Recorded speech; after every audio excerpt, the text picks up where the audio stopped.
Morning, Elder Boaz here. Well, it's been a busy week, but we are finished with the projects for this week, and we'll start up again next week. So I am in the process of working on some projects on the homestead, and one of the projects I was able to complete is just fixing up the barn for hay, the storage of hay. And as you know, I've been working with a local guy that has been, cutting his hay, and he needs actual workers to help to, bale the hay, stack the hay, put the hay in the barn. And what you're seeing is a season's supply worth of hay that I need to provide for my flock. And, what I noticed is that it took me 12 hours to work for all of this hay. Now, basically, it was, after we got off the job site, we went over to his field that he was cutting the hay, helped him bale it up. And in exchange for those 12 hours, I was able to accumulate enough hay for the season to, again, feed my sheep. And this goes to the notion of bypassing dollars. Now, I'm big on barter. I'm big on the notion of, you necessarily don't have to use money in order to get what you want. What you can use is the labor of your own hands and the connections.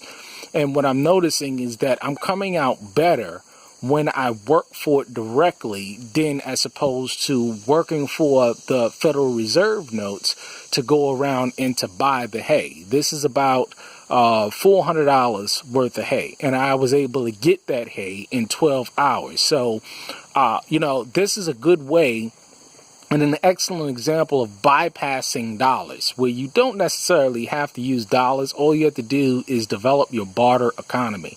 And that's what I'm doing now. I mean, we just now got off of a project where we put up a lean-to for a gentleman, and I noticed that he has a whole bunch of 3/4 inch plywood for subflooring, and he has tons of it. I mean, it is enough to do an entire house he has in there. And I said, listen here, you need help breaking down this wood. Why don't I come over, spend a day or two, break down this wood? In exchange, I can walk off with, 50 to 100 pieces.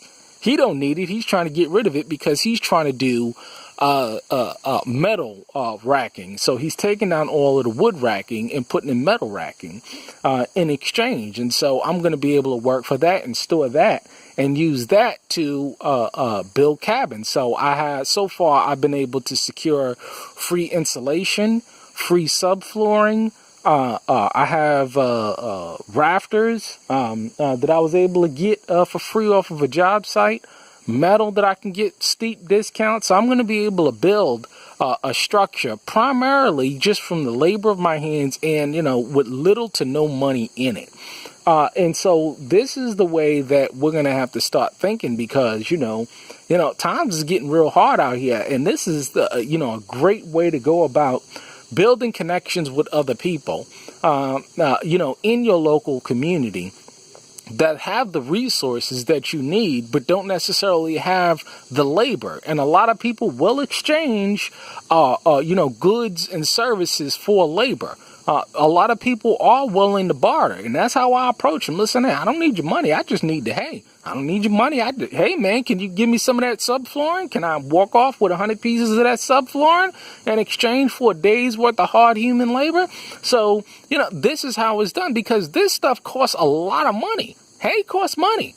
Subflooring, 2x4s, 2x6s, metal. That stuff costs a lot of money, and those building materials are going up. So if you can work for it, and if you can develop relationships locally with these people that have these resources, go ahead and do it. You'll save a whole lot of money, and you'll be blessed by it because you're working with the labor of your own hands. So, this is one of the examples where, I have even more hay that I can go and get.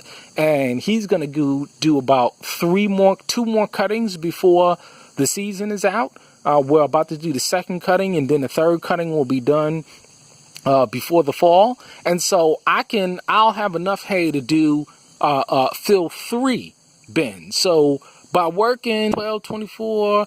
So the idea is by working, 3 12-hour shifts or 12 hours 3 times, I'm going to be able to get 3 times the amount of hay that I have here.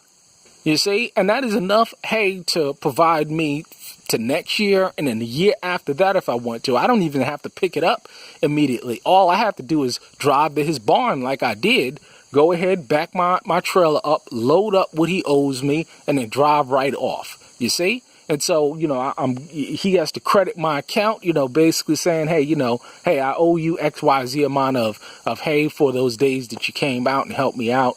And it is an excellent setup. So, this is an excellent way if you don't want to spend money to go about getting things done. But you got to work hard. You got to develop those relationships.